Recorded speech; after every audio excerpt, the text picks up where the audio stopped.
Hello, I'm WFYI CEO Greg Petrovich. And I'm Indianapolis Recorder CEO Robert Shigog. We're pleased to collaborate on a series of productions regarding matters of community importance. This has already been an unprecedented year, and yet another chapter in history is now being written right before us. With the state still attempting to reopen during the coronavirus pandemic, our attention now turns to yet another urgent and serious issue. The nation seems to be at a boiling point. Indiana is no different. The images are sometimes conflicting, a sense of injustice from the protesters regarding systemic racism mixed with chaos, but also moments of grace. We need to make sense of it all. It's time to gain perspective and to listen. Join us for the next hour for this live discussion. Where do we go from here? A community conversation. Good evening. I'm Terry D. along with Indianapolis Recorder Editor Oshia Boyd. We are simulcasting this program on WFYI television and radio and through the digital platforms of the Indianapolis Recorder and WFYI, as well as on the public broadcast stations around the state. The death of George Floyd in Minneapolis touched off demonstrations around the country and around the world. Even as we speak, street protests are continuing in Indianapolis and other cities. But does this mark a turning point in the discussion of racial inequality in America? Can this lead to any lasting change? We are joined by a notable panel representing government as well as the civic and faith communities. We want to examine the recent protests and answer the question, where do we go from here? Our panel includes Pastor Jeffrey Johnson Sr.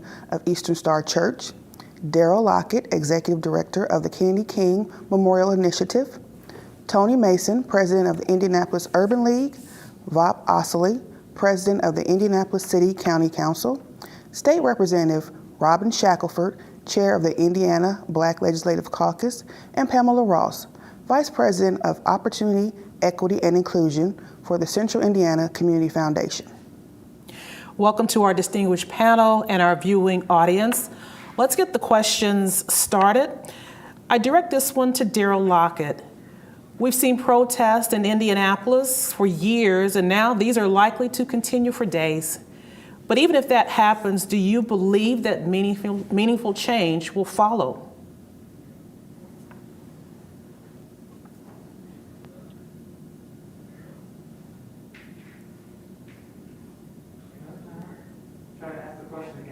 All right, I'll repeat my question for Mr. Lockett. We've seen protests here in Indianapolis for years, and now these are likely to continue for days, as yesterday was day 9 of protests.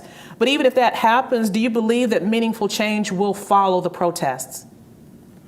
So I think this is a interesting time in the city and the life, and also just the life of African Americans all around this country and those that support social justice and the free expression of African American life in this country. These protests didn't start from a origin that just came up in the last 3 weeks. This is something that has been brewing within our country, within our communities for over 400 years. So 9 days in comparison to 400 years is just a very short time. I think it is imperative upon the leaders of this city, the leaders of this community and these respective organizations to come together and really heal the underlying concerns that are being brought to the forefront at this time. Just as we looked at in 1968, when the city came together and sought healing and sought peace, it's going to require an effort of all of those, the clergy and the lay, the political officials and those that elect them, individuals who are in organizations and those who can't seem to stand another community meeting, really to come together around the issues that have been plaguing us and shine a new light. All right, would anyone else on the panel wish to add their comment to that question? Sure. Can you hear me all right? Yes, we can. All right. My answer, of course, is meaningful change can follow, but it can only follow if we are going to be consistent about it, if we're going to be intentional about it, and if we hold each other accountable to that. And that, like Mr. Lockett had said, that's not just our local elected officials. It's also our civic leaders. It's our faith leaders. And I don't know that we have historically put together that level of accountability when it comes to leaders and the community. And it is time that we take advantage of this opportunity right now. We are hopefully on the backside of COVID-19 and the absolute disruption that it has caused. And over the course of these last 9-10 days, we've had something on top of that. Our foundations have been shaken. Now, how are we going to rebuild those in a way that is sustainable and that can support basically a brand new paradigm of how we live and how we interact and how we respect one another, how we invest in one another? So it can, but we've all got to hold ourselves accountable. Now, this is a new age, as you know, of social media, where we get instant information and instant communication. And it is my hope that we will take advantage of this time right now to do just that, to hold one another accountable for the things that are within our power to change. Representative Shackleford, I have a question for you. Last night there was a protest march by doctors and other medical professionals, white coats for Black lives. That's important because COVID-19 and many other diseases hit Black people the hardest. So once the protest and march is in, what specifically should they do to change our medical system? So there's a lot that can be done to change our medical system. We've been in a crisis for a while when it comes to minorities and health disparities. Everyone can now start advocating for these policy changes. We've went to the governor, the Indiana Black Legislative Caucus, and put together an agenda to help out with these recommendations. Some of the things that we did request was there actually be a health disparities task force put together. That has happened. We have already started meeting. We want to get a whole assessment of the different disparities that's going on in the health field. We requested that a correction action plan be due by June 30th, which we were in the process of working on. This plan will then be sent to the governor and also to the legislative body and the General Assembly for us to take action on. So that is a big one right there. We probably have almost 100 people all together that's involved in this task force. And then there's different breakout groups that have been working on things. For example, I sit on the chronic conditions. That's where we definitely need more funding to go to. We know a lot of African Americans have diabetes, whether they have sickle cell, obesity, and these things actually make the COVID-19 even worse. So we have a lot of recommendations coming down for those with pre-existing conditions that end up making the COVID-19 worse. Other things we can do is increase our testing sites and our triage sites in Black neighborhoods.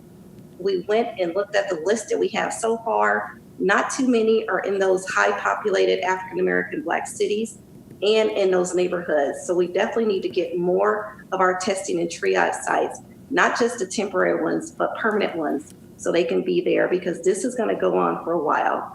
The essential workers, they desperately need a living wage. A lot of the essential workers are African Americans. They're in contact with the public on a daily basis. They are making minimum wage or a little bit above minimum wage. We all know that's $7.25 an hour. If someone works 40 hours a week, that's only giving them about $1,100 a month. And an average 2-bedroom apartment in Indianapolis costs $1,702 a month. So there is a big gap between what people are making and what they can live off of. So we want to see them get a living wage and also get hazard pay if they're dealing with people that have COVID, if they're bus drivers and in contact with them, and then also get paid leave. They need to be able to go to the doctor and get checked on a regular basis, but a lot of them don't want to take off because they can't afford to take off.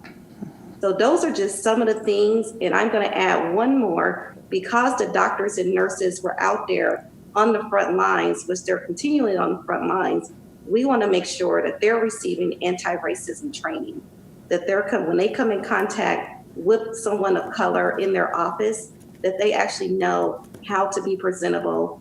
Black people are different when it comes to working with them, so we want to make sure that they're getting that training. All right. And those are just a couple of things that can be done. Thank you, Representative Shackleford. Would anyone else like to weigh in? And I'm thinking specifically about you, Pastor Johnson, since you had a COVID-19 testing site, and as well as the anti-racism training. Does anyone have thoughts on any of those things?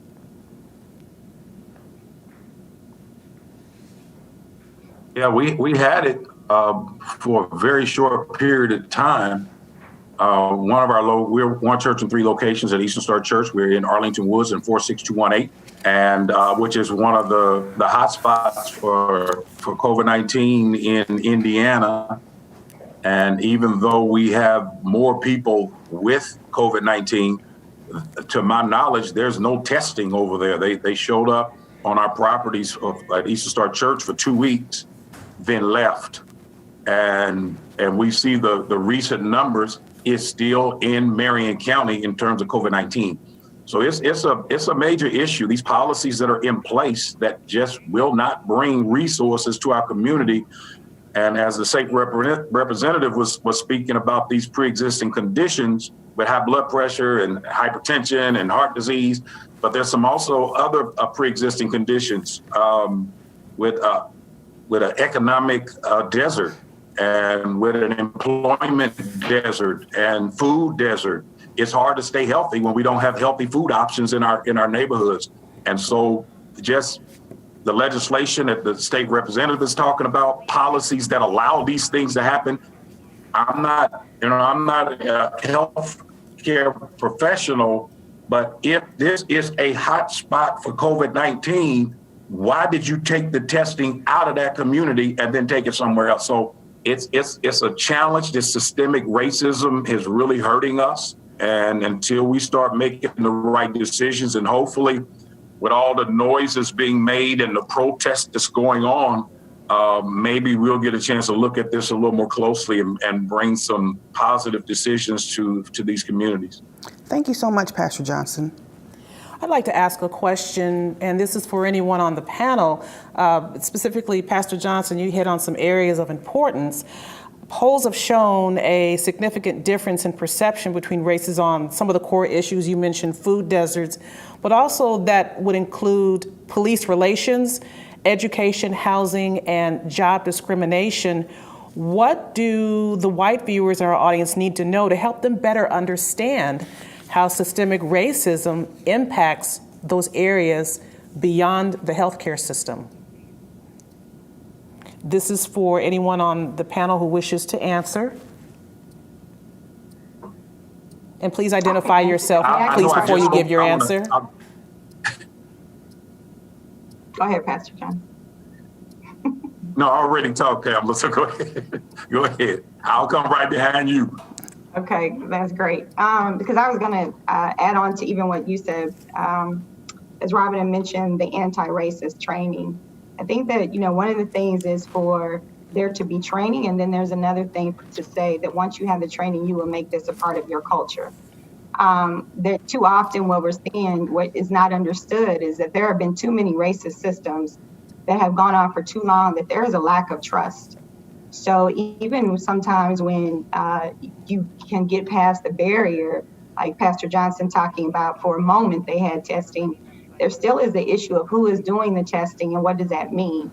And so we can't just continue to think that because we put resources are important. Allocation of resources, understanding the things that are preventing communities from being not the hot spots we're talking about, but the targeted places of which we put our attention, meaning not just our mouths and what we have to say about what's going on, but we actually put resources into play into those communities, and they're sustainable. But once you do that, there's another piece to that. Even when Representative Shackleford talked about the disparities as it relates to whether it's infant mortality or any of the health disparities, the institutions that own and operate and are responsible for our healthcare, for everybody's healthcare, needs to understand that there are cultural issues that have been embedded in systemic racism.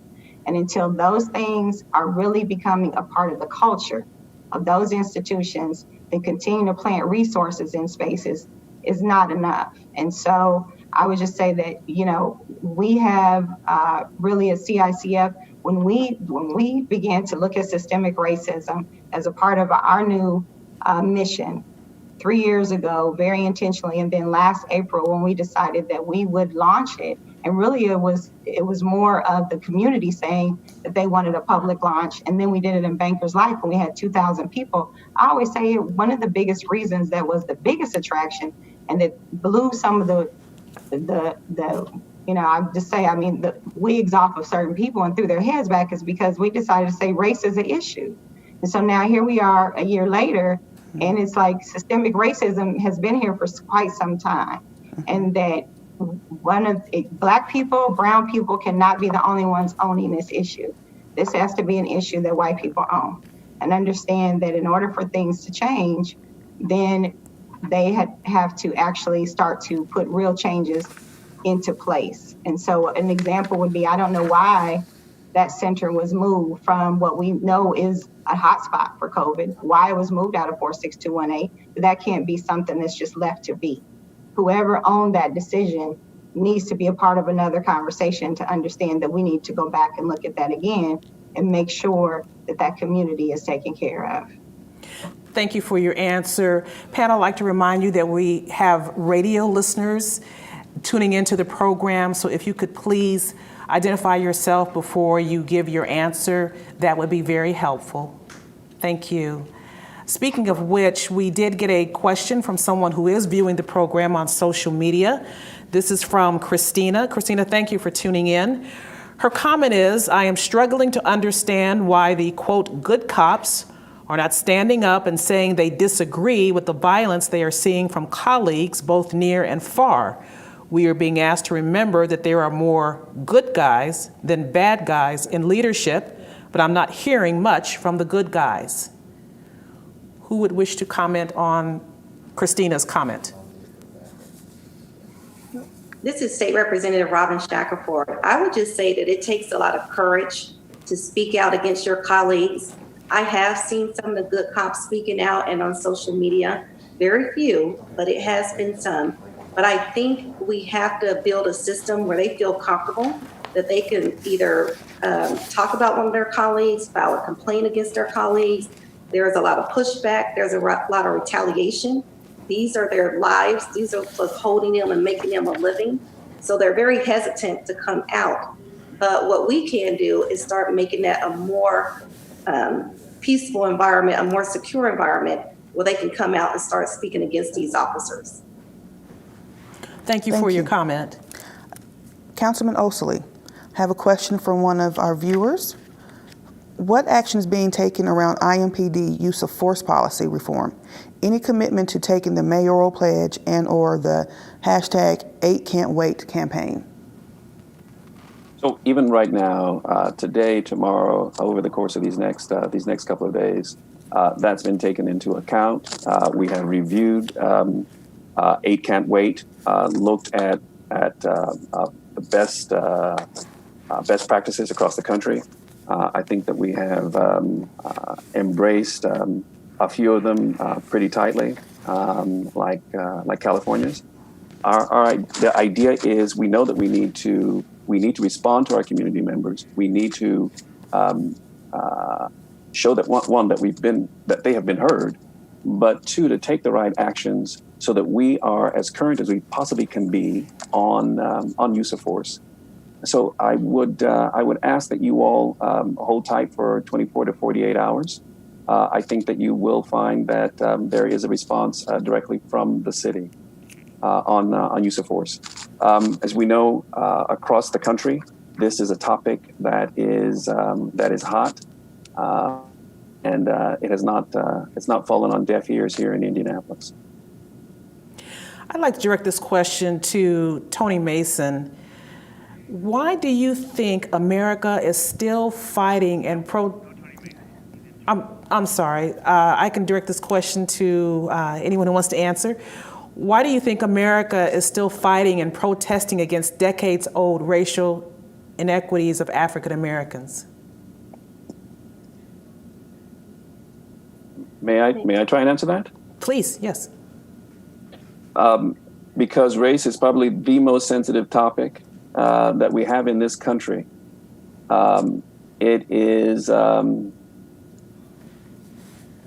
we think about the city of Indianapolis, we're what we call a nice city, a polite city. We don't like to make people uncomfortable. And there are many places, many places around this country that are the very same way. But the only way that we get through it is that we normalize that discussion on race and racism, on bigotry, on bias, the history of blackness in this country, the degradation, the segregation of black people in this country. And until we can say it, and say it in areas and in places of authority and power and leadership, we will continue to dance around it. And we cannot continue to do that anymore. Our people do not expect it. Our people cannot afford it. And if we're going to have a change that means something, then we have to talk about blackness, black history, and address, once again, racism. Systemic racism, 400 years, we can't get away from it. So just to be clear, we have got to normalize the discussion on race, and everyone has to be able to talk about it as clearly and as concisely as we possibly can do it. Otherwise, we will not have any change whatsoever. Would anyone else want to chime in? Yes, I think when we've looked at other countries or around the world or other cities or other states, the campaign of truth and reconciliation is one that has come to bear in many times. But in order to have reconciliation, you must have truth. You must be willing to be vulnerable and wrestle and accept some of those ugly truths that may lie in the history of your city, the history of the policies of this community, the history of some of the townships that we've seen. The gross inequities that exist need to be addressed. We have wonderful research institutions here in this city who brought many of these issues to bear. But like the president of the council said, we need to have the courage to face these facts in order to address them, to name them, to own them, in order to move on from them. Thank you. That was Darryl Lockett, Executive Director of Kennedy King Memorial Initiative. I have a question for our elected officials. I want to direct it to you guys first, and everyone else can chip in with their comments. How can we make sure that all the people taking a stand this past week vote in November? How can we help them become interested in the elections?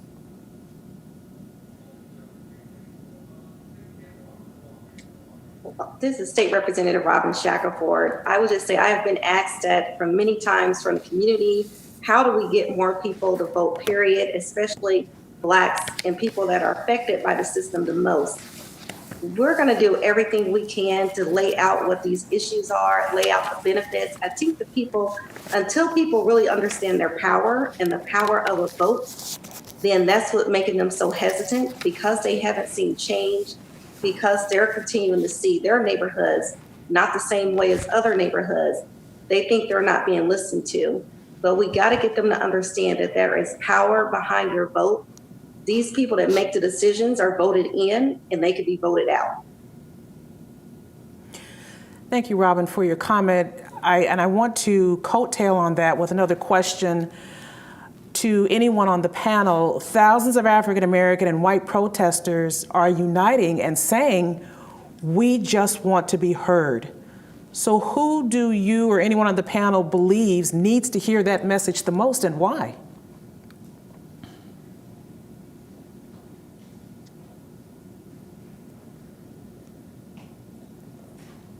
I'll just jump in here. I think we all need to hear the message. I don't think that there's anything about this that should fall on deaf ears. It still is a matter of who needs to own what is in the message as it relates to specifics of change. And I think that whether it's the issue of or going and getting access to health care, it is how we engage in education. What happens is, as it relates to saying that everybody can be healthy, the people, the powers that be, and that is not something that only crosses a racial line. We all have an essence of power in our seats that we hold. How do we make sure that the power that we hold, we are ensuring that everybody has access to those things that will keep them thriving in this community? And so Right now, everybody has to own that. Everybody has to own that. We know that this is an issue of systemic racism. It's embedded in so many things, but we also have to understand that some of us hold seats that perpetuate systemic racism. Many of us do. And so when you're talking about perpetuating systemic racism, that has an issue, that has to do, that crosses color boundaries and lines, that crosses different sectors. That means that everybody has to be paying attention. And in the seat that you hold, how are you perpetuating systemic racism? And how do you utilize the power that you have, the voice that we all say right now we want to hear? How are you making sure that you're using your voice, you are using your power, you are using your presence, you are using the knowledge, and you are continuously making sure that what we are hearing from the people that we serve does not go on deaf ears. So it's a responsibility of everybody, but it's definitely one of which we need more white organizations, white leaders, white people in power to say, we hear you. We absolutely hear you beyond. We are just hearing you, and we understand systemic racism, how awful it is, but we are going to be in a right now moment to do some things that will change that. Pamela Ross with the Central Indiana Community Foundation. Thank you for your comment. Any comments from anyone else? All right, I'll ask a question that was... Because I think that white clergy are going to have to listen. This theology that doesn't address community, this personal theology where Jesus just came to save your soul, and now that you're saved individually, now you're finished. You're not finished. The scripture, well, here's the issue.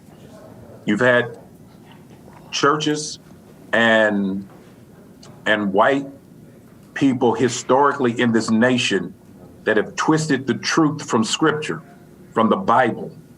And we saw a little bit of that the other day where you stand in front of a church, get a picture taken, holding up a Bible that you don't read. And just with your exegete, your narrative about what Jesus meant with salvation, that is just for you to be saved. Jesus said, the Spirit of the Lord is upon me. He's anointed me to preach the gospel to the poor, but to set the captives free, to deal with the oppressed.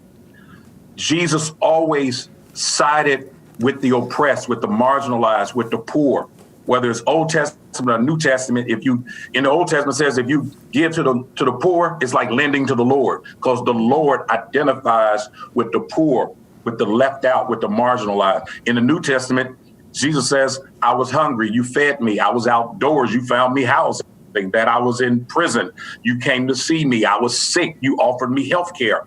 And that's Jesus. And when did we see you do all that? When you've done it to the least of these. He always identifies with the poor. And there's a social message that we get from Christ, from the scriptures, when we preach it properly.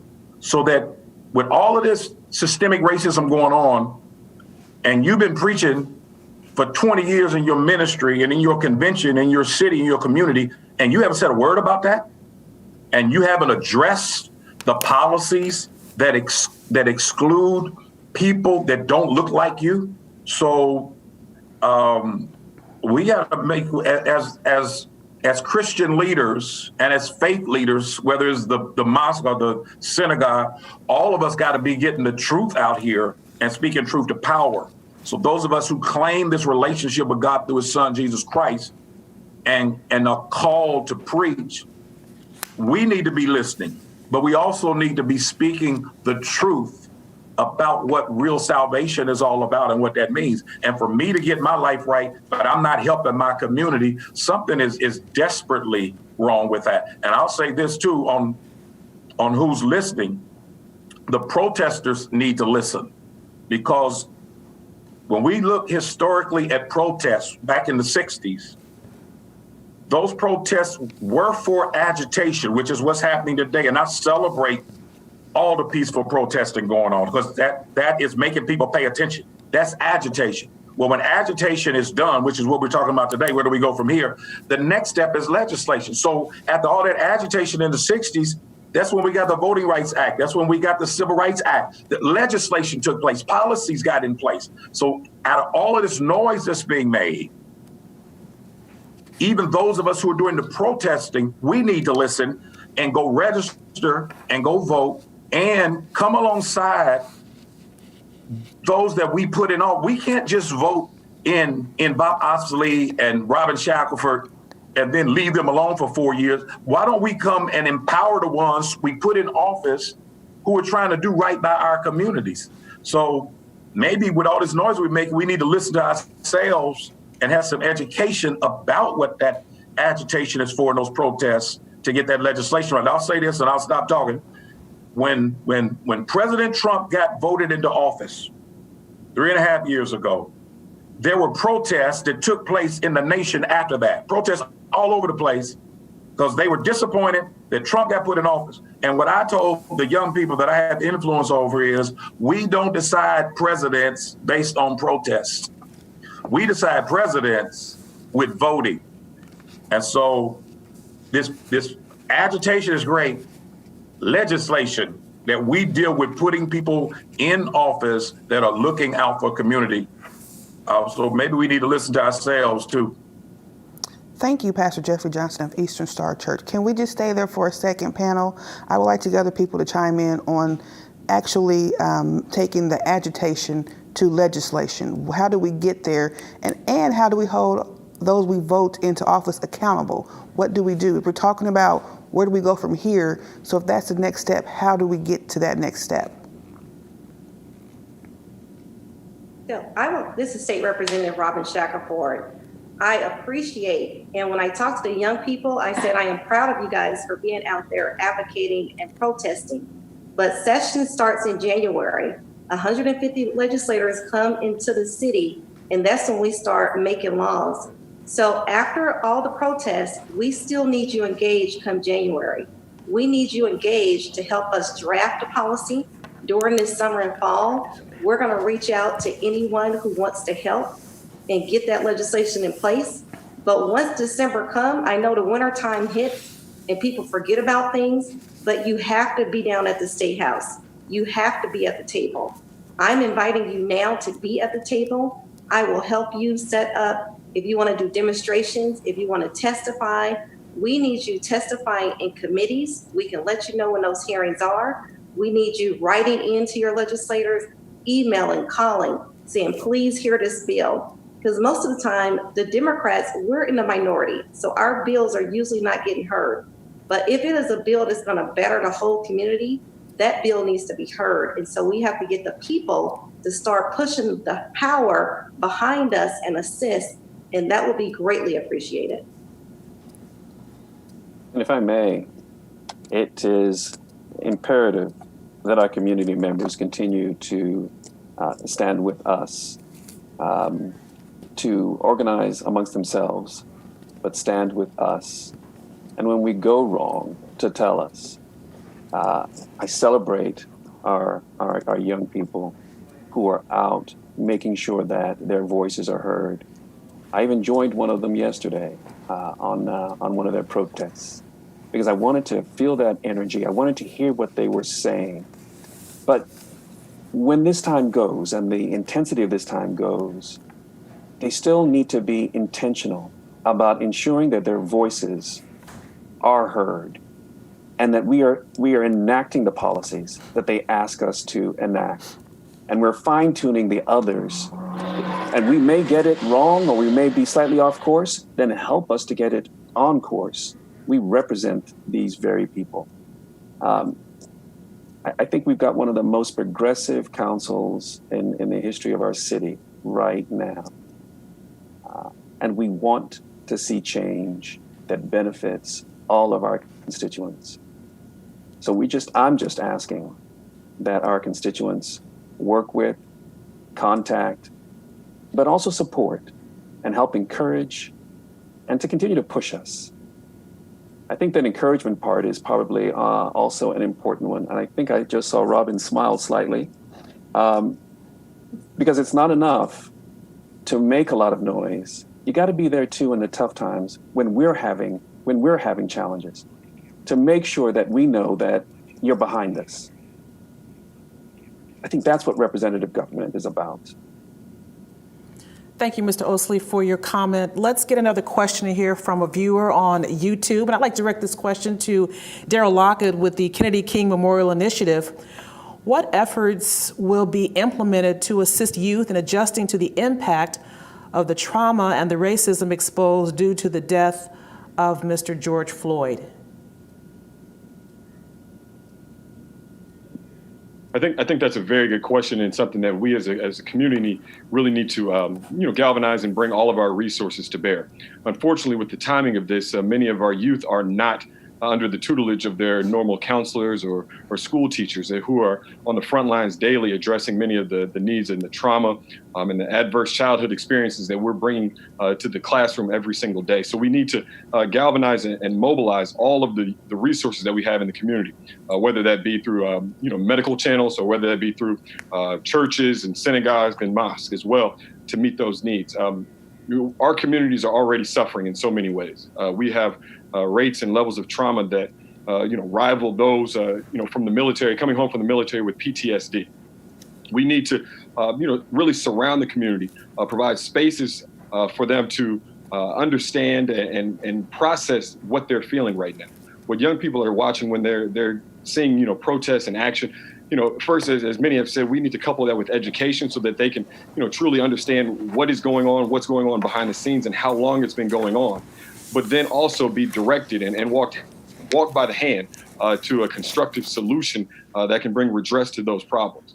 I think we should harness that energy, use it in a productive manner, but also be there with the social supports that are needed to address the hurt, the scars, and the real pain and agony that's going to be persistent unless we have a true response to meet those needs. Thank you for your answer, Mr. Lockett. That leads me to another question I'd like to ask. What imprint will this time in history leave with our young people? I'd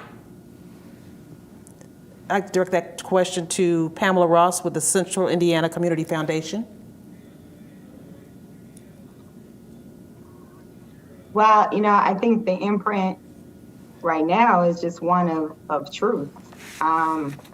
That systemic racism is still very much a part of the American story, and that what they have been saying to us, I think, when you look at young people and how they interact, is they want to see change. They want to have power. They want to be able to be at the tables of power. As we're talking about young people and what will them being engaged, continuing to be engaged, what does that mean when they vote? I think that sometimes even in these conversations, we're leaving out possibly, maybe it's just, from the conversation point and not action, but many of these youth who are not even part of the narrative. They're not, I think we need to look at the imprint that's being left on those youth that, I was told this week in a conversation, we have youth that are not a part of the protesting. They're protesting that they're doing is silent right now. And it's not silent meaning I'm silently just sitting out. I'm silently mad, angry. And anything could pop off in my life right now that's not going to be good, because nobody's hearing me. Nobody has heard me. I haven't seen wins in my generation, in my lifetime. What I see around me is not good. And who is it that actually cares? In Marion County, we have over 30,000 youth who are not engaged, not employed, not in school. How do we get to a place in one county where we have 30,000 youth who are in that type of situation? So when we talk about the imprint, I think the imprint has been made. The new imprint needs to be, how are we engaging them in power, in conversations, answering to those things that they are saying that they want to see happen. And again, that's something that everybody has to own. And we just talked this morning at CICF. It came up, where are youth fitting into the things that we're doing? And I think that too often what we need to understand, and especially, quite frankly, some of the culture of power in Indianapolis, but I'm sure it's other places, has been, right now we still have too many older people making the decisions. We have to start to engage young people, put them at the table of power. We can still be the wise ones. but we have to listen to them and we have to empower them to keep us relevant and to keep us moving and to not keep us stagnant as a city that has a lot of potential. But right now, the imprint is that they're out there and they're showing that they are powerful. And then we have the other youth that if we do not make sure that we bring them to the table, we engage them, we listen to them, and we answer to them in a right now moment, then they also are going to show us power that we're not going to like either. Thank you, Pamela Ross, for your answer to your question. Go ahead, Oshia. Well, I wanted to stay with youth for a little bit. Definitely want to discuss how can we get those youth engaged, especially when we're talking about college students. We have a question from a listener. What would you say to college students who want to make a difference when it comes to the issues of racial injustice? Are there specific actions they can take? And I would direct this to, I'm going to start with Tony Mason. Hey, if you could please repeat the question, because it was a little What would you say to college students who want to make a difference when it comes to the issues of racial injustice? Are there specific actions they can take? Yes, absolutely. I mean, we're seeing it unfold right before our very eyes in our community every day now. And it's get involved, peacefully protest, lift your voice, let yourself be heard. The other things that we need for our college age students and young adults, young professionals to do, we need them to vote. That's another platform for you to articulate your voice to make a difference.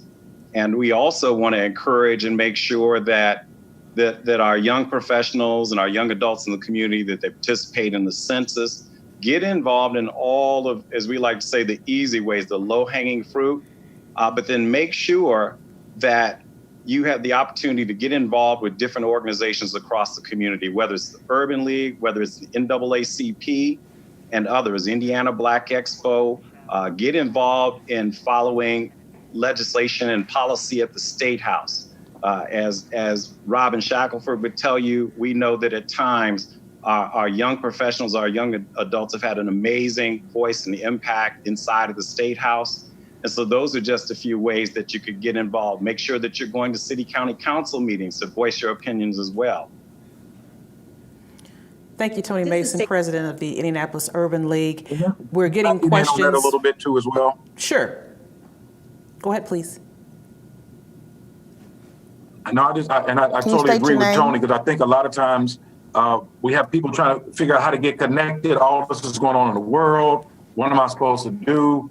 My protester don't seem to be enough, and it is significant, and I appreciate all of that. And sometimes people think that young people think they have to start something.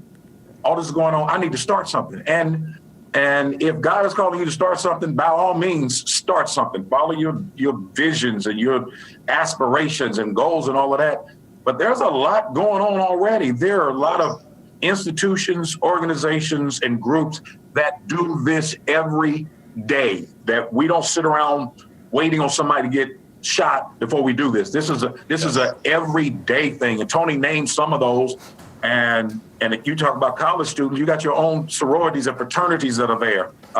You have churches and mosques and synagogues. You have even some of these companies have aspects that try to adjust justice. So you don't have to start anything, just connect with who's already there. We mentioned the elected officials.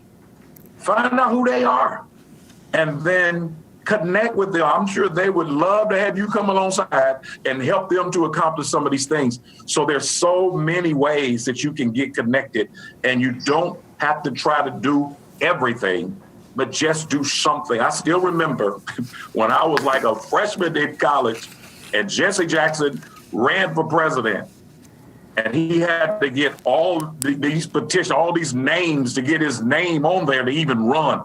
And all that stuff we were doing at that black school in Dallas and getting out in the streets and hitting it. I still remember that, and that was a long time ago. So the question was asked, when all this is over and they look back, the decisions you make today, it is. So you can sit back and do nothing, And 30 years from now, you're going to be like, I wish I had done something, or at least connect with groups that may already be doing it. You don't have to start something new, but I encourage you to get involved. It is so rewarding. I always think about those that made sacrifices before I got here to give me the advantages that I have today. And I always look at it like a relay. And people ran so hard to give me these advantages, and then they passed that baton on to us. And a lot of times we like to sit back and judge what they did not do rather than take the baton and run. They ran the best they could to give us these advantages, and now it's our turn to take this baton and run and pass it on to the succeeding generation. So I encourage you, please go ahead and get connected. And if I may add, I think, using that space that you're in as a student and the resources that are made available in educational institutions to really go back and learn some of that history and learn the strategy of the civil rights movement. We oftentimes think that, Rosa Parks just sat down, or that folks just marched or just protested. But no, there was a strategy behind it. They picked Topeka, Kansas for a specific reason, knowing the appeals courts that would then hear the case and how judges may be more amenable. Take the time to understand that so that we can apply that to the circumstances and situations that we're grappling with today. And I think it was very important, what Pastor just said, not just looking back with critical lenses at what did or did not happen in the past, but building upon that. Yes, women weren't at the forefront and at the table early in the civil rights movement, but understand the history and the story of Fannie Lou Hamer. Yes, the LGBTQ community wasn't involved in the same way, but go back and dig up and learn about Bayard Rustin and the contributions that he made so that each of us can bring a more inclusive community to the table in 2020 to bring about the change we wish to see. And if I could just add on a couple of things real quickly. You have to learn how to advocate. You have to learn the process, the players, the stakeholders, how a bill actually becomes a law. I worked with one gentleman that was trying to call out the Black Caucus on not doing anything, no legislation, and I had him call me personally. And then I sat there and walked through our website with him so he could learn how to look up each legislator and see what legislation they had actually introduced. And we've introduced probably most of this legislation in the past, even though we'll bring it back up. But it is a process. It is a whole different beast, a whole different animal. So there's different advocacy sessions out there. Make sure you participate in one of those.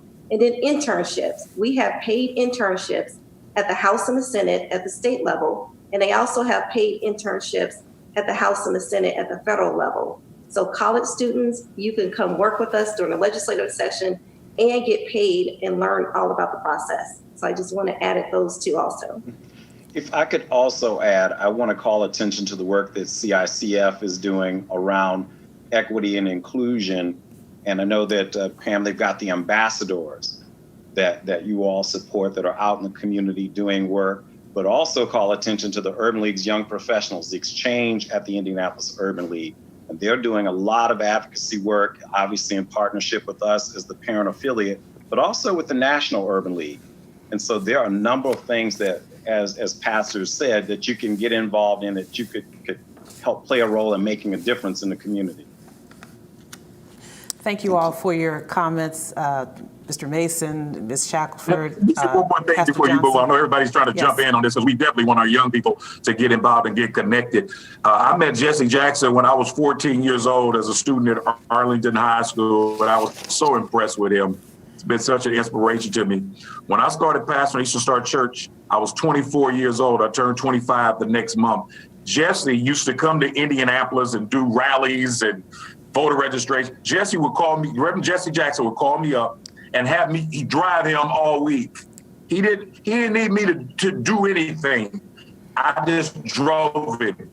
And then we get to his hotel and go up and I just sit there, listen to him talk in the room. But I was helping him to live out that vision that God gave to him. And now I see that I'm reaping what I sow. So just coming along somebody, Jesse didn't need me, but I needed to be in his presence. So I think sometimes we just want to jump from the bottom to the top rather than going one rung at a time, climbing that ladder, and coming alongside those who are doing this every day and been hitting it hard and learning from them, and then taking that and implementing it in something that God may be having you do. Thank you, Pastor Johnson, for your comment. We have a few minutes left, and we are so appreciative here of the comments that have come in on the social media platforms. We have so many here, but I think this one is relevant from Suzanne, and I'd like to address this in the remaining minutes we have. Someone mentioned anti-racist training. What would that look like? And I'll direct that question to the president of the City County Council, Vop Osili. So what we did, we started last year with a commitment that we were going to address race and equity, and that it would be the lens through which we would make decisions when it came to our budget, when it came to our policies. But what we started off with last year, at the end of last year, was training, was becoming aware, so that all of our members could have a greater level of sensitivity to the history of being Black in this country, the differences in expectations, the differences in outcomes historically between Black families and white families. This training is essential for individuals who have never lived Black, who do not know the experience of waking up Black or living Black in America. And it's one thing to talk about race. It's another to have a sensitivity to it, to be able to see the distinctions between what is privileged and what is not, and the things that certain people are able to take for granted, and those who dare not try to take those things for granted in America. So the idea of training is essential when it comes to making a change, and especially when it comes to making a change in decision makers. I want to give an example. You had a question a little while ago, and I wanted to answer it. It was something that the CEO of Target, a statement that he made last week, which was incredibly powerful after the arson and so on in Minneapolis. His statement had 3 points to it. The first was, I understand and I feel your pain. I don't know that he could have done that if he had not been in some way acclimated and sensitized to the pain that Black people feel when they've been marginalized, when they've not been heard. The second thing that he said, which was so powerful to me, was that we're going to rebuild. And the third, we will continue to serve you. In other words, we are in this together.